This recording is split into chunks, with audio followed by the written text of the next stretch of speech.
Hello दोस्तों, मैं फिर से हाजिर हूँ एक नई वीडियो लेके एक नए टॉपिक के साथ।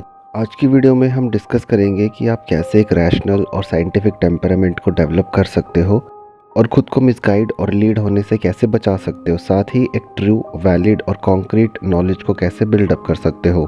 तो बिना देर करते हुए, मैं हूँ विकास, आप देख रहे हो रैशनल पाठशाला। Let's get started. एक प्रॉपर तरीके से रिसर्च करने के लिए काफ़ी सारी नॉलेज, सालों का एक्सपीरियंस चाहिए होता है, जिससे आप किसी इन्फॉर्मेशन को टेस्ट और वेरीफाई कर सकते हो। लेकिन कुछ चीज़ें हैं जिससे आप वैलिड इन्फॉर्मेशन को एक्वायर कर सकते हो। साथ ही मैं बताऊंगा एक स्ट्रॉन्ग रिसर्च क्या होता है।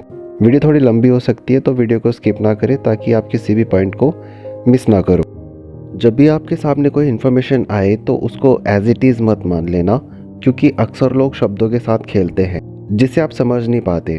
मैं किसी और वीडियो में इस बारे में बताऊंगा। जब कोई इन्फॉर्मेशन आपके सामने आए तो एकदम से मत मानो, चाहे कोई भी कह रहा हो। पहले उसे जानने की कोशिश करो, क्योंकि मानने से ज़्यादा जानना ज़रूरी होता है। किसी भी चीज़ को समझने के लिए ज़रूरी है कि आप अनबायस्ड रहो, किसी का भी पक्षधर ना रहो। अगर आप ज्योतिष और इसके संबंध को पढ़ाई के साथ जानना चाहते हो तो ज़रूरी है कि आप पक्ष ना लें, क्योंकि जब आप पक्ष लेते हो तो आप अपने विश्वास को सही साबित करने में लग जाते हो, जिससे आप रियलिटी को पूरी तरह से समझ नहीं पाते। तो अनबायस्ड होना ज़रूरी होता है। जिसको हम सच या ट्रुथ कहते हैं वो यूनिवर्सल होता है, जैसे कि चिड़िया का चहचहाना। आप जहाँ भी जाओगे चिड़िया की चहचहाट सुनने को मिलेगी, जो उसकी भाषा है। ऐसा कभी नहीं होगा कि भारत में चिड़िया चहचहाती है और ऑस्ट्रेलिया में मिमियाती है। हर जगह आपको चिड़िया की चहचहाट सेम मिलेगी, चेंज नहीं होगी। पूरे यूनिवर्स में जो भी होता है उसके होने का एक कारण होता है, जिसे साइंस में कॉज एंड इफ़ेक्ट कहते हैं। जैसे दिन होना, रात होना, फूल खिलना, बारिश होना, तेज़ हवा चलना, खुशी महसूस होना, दुख महसूस होना, इन सभी का एक कारण होता है जिसे कॉज कहते हैं। जो भी आप ऑब्ज़र्व करते हो, अपनी इंद्रियों से परसीव करते हो, वो सब कुछ कॉज एंड इफ़ेक्ट से होता है। और इंद्रियों से परसीव किया जाने वाला फिनोमेना यथार्थ होता है। डिपेंड करता है आपकी ऑब्जर्वेशन पर, आप कितना क्रिटिकली किसी चीज़ को ऑब्जर्व कर रहे हो। आपकी इंद्रियां ही एकमात्र माध्यम होती है जो आपको वास्तविकता का भान कराती है, आपका वास्तविकता से साक्षात्कार कराती है।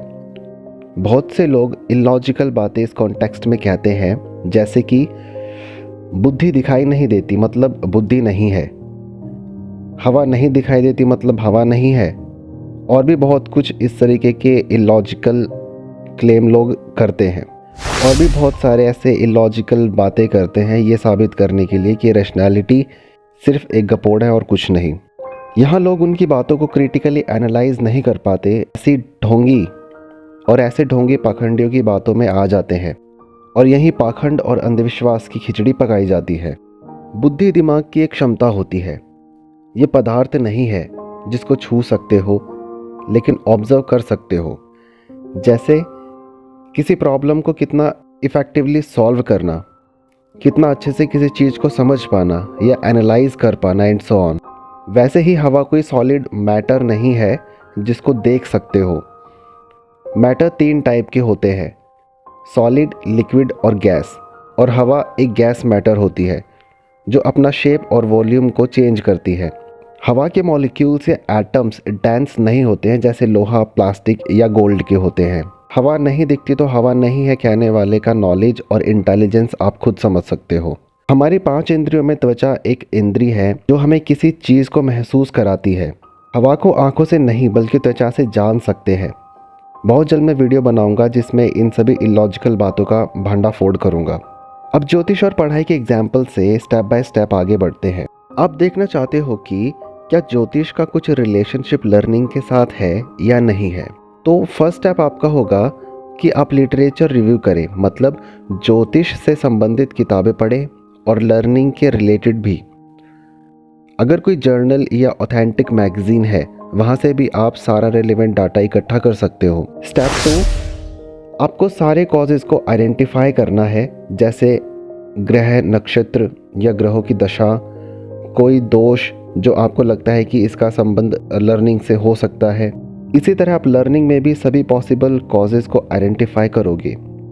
मैं इस पर वीडियो बनाऊंगा कि आप इफ़ेक्टिवली कैसे पढ़ाई कर सकते हो जिससे आप अच्छे मार्क्स स्कोर कर सको। प्लस ऐसी वीडियोस आपको पूरे यूट्यूब पर नहीं मिलेगी। आप वीडियो मिस ना करो, इसके लिए चैनल को ज़रूर सब्सक्राइब करिए, शेयर करिए ताकि दूसरे भी बेनिफिट ले सके।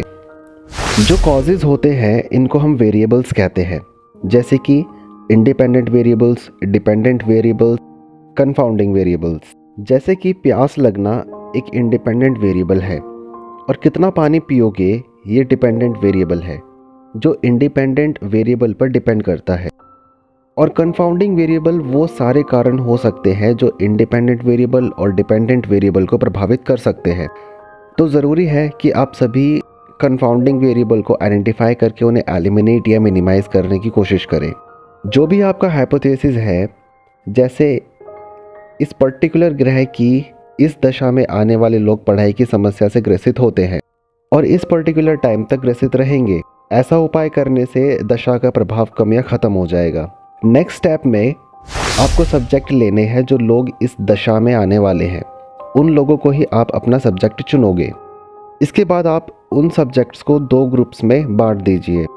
अब आपको लगातार वो दशा शुरू होते ही उन्हें क्रिटिकली और केयरफुली ऑब्जर्व करना है कि दशा के पहले, दशा के दौरान, दशा के बाद उनकी पढ़ाई लिखाई कैसी रही। क्या उन्होंने कोई समस्या फेस की? क्या दशा के ख़त्म होने के बाद उनकी पढ़ाई लिखाई में कुछ इम्प्रूवमेंट हुआ? क्या कोई उपाय करने से कुछ बदलाव हुए? दूसरे ग्रुप को आप सिर्फ ऑब्जर्व करोगे और कुछ नहीं। ऐसा होने के बाद आप लोगों से उनकी ओपिनियन लोगे कि उन्होंने क्या डिफ़िकल्टीज एक्सपीरियंस की, पहले कैसा था, बाद में कैसा रहा, उपाय के बाद क्या डिफरेंसेस उन्होंने एक्सपीरियंस किए। ये सब होने के बाद आप दोनों ग्रुप को कंपेयर करोगे कि क्या आपके हाइपोथेसिस के अकॉर्डिंग आपको रिजल्ट मिले हैं। नेक्स्ट, आप सारे डाटा को, रिस्पॉन्सेस को और जो आपने लिटरेचर रिव्यू से डाटा इकट्ठा किया है उन सबको मिलाकर विश्लेषण करना शुरू करोगे कि आपने क्या पाया है, क्या रिजल्ट निकला है। अगर आपके हाइपोथेसिस के अकॉर्डिंग आपको पॉजिटिव डेटा मिला है तो आपका हाइपोथेसिस वैलिड है, नहीं तो इनवैलिड है। जैसा कि मैंने पहले कहा, ये काफ़ी स्टैंडर्ड तरीका नहीं है रिसर्च का, बट आप इससे बहुत हद तक सही नॉलेज को बिल्ड कर सकते हो। कोई भी रिसर्च है वो एक सिस्टमैटिक तरीके से होती है और डेटा काफ़ी सारी टेक्निक्स की हेल्प से एनालाइज और इंटरप्रेट किया जाता है। कोई भी रिसर्च है उसमें 2 चीज़ें बहुत इंपॉर्टेंट होनी चाहिए, रिलायबिलिटी और वैलिडिटी। रिलायबिलिटी का मतलब होता है कि आपकी रिसर्च कितनी रिलायबल और विश्वसनीय है, और वैलिडिटी होती है कि आपकी रिसर्च कितनी एक्यूरेट है। रिलायबिलिटी में कुछ चीज़ें आती हैं, जैसे कि एग्जांपल से मैं समझाता हूँ कि एक रिलायबिलिटी होती है टेस्ट रीटेस्ट रिलायबिलिटी। मतलब जो टेस्ट आपने किया है, जब उसको कई बार ट्रायल किया जाएगा तो रिज़ल्ट सेम ही आना चाहिए। जैसे कि आपने आग जलाई, उससे धुआं निकला, अब आप उसको जितनी बार भी ट्राई करोगे रिज़ल्ट सेम ही निकलेगा। अगर रिज़ल्ट चेंज होता है तो इसका मतलब है टेस्ट रीटेस्ट रिलायबिलिटी वीक है। अगर किसी रिसर्च में रिलायबिलिटी और वैलिडिटी स्ट्रॉन्ग नहीं है तो उसे एक अच्छा या स्ट्रॉन्ग रिसर्च नहीं माना जाता। आज की वीडियो में बस इतना ही। अगर वीडियो आपको अच्छी और इन्फॉर्मेटिव लगी हो तो वीडियो को लाइक करें, चैनल को सब्सक्राइब करें ताकि न्यू वीडियोस का नोटिफिकेशन और अपडेट्स टाइम पर मिलते रहें। कोई डाउट है या कुछ पूछना है तो कमेंट करें। और अत्तदीपो भव, अपना दीपक स्वयं बनो। तब तक के लिए जय भीम, नमो बुद्धाय।